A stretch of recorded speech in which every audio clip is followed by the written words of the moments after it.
Hello everyone! Hello, I'm Noemi Pigalaso, mas kilala dito sa Leia na Madam, turning 60 years old ngayon August. Ina na sa 6 na anak na lalaki.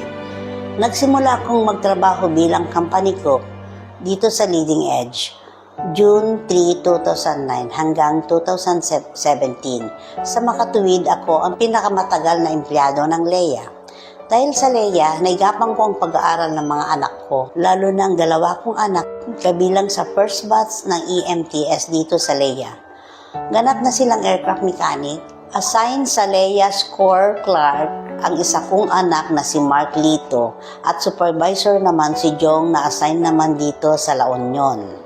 Masaya din ako dahil malaking tulong din ang Leia sa pagtatapos ng isa kong anak na si RD na isa ng ganap na USRN at currently working sa Amerika. Sa lahat ng tagumpay ng mga anak ko, kakabay ko ang Leia. Worth it lahat ng pagluluto ko para sa mga empleyado, piloto at mga student pilots ng Leia.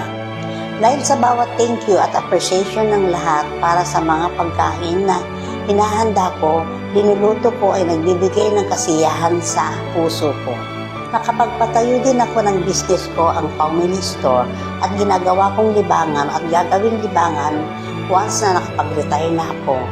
Mula 2017 hanggang sa kasalukuyan na assign naman ako bilang chambermaid, taga-maintain ng kalinisan ng mga dorms ng Leia.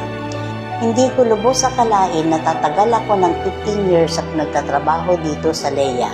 Masasabi kong talagang naging makabuluhan ang bawat araw ko na nilalagi sa kumpanya.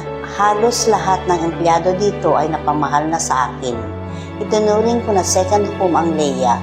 Sa Leia Management mula 2009 hanggang sa current management, maraming salamat sa pagmamahal na binigay ninyo sa akin at sa kapwa ko empleyado.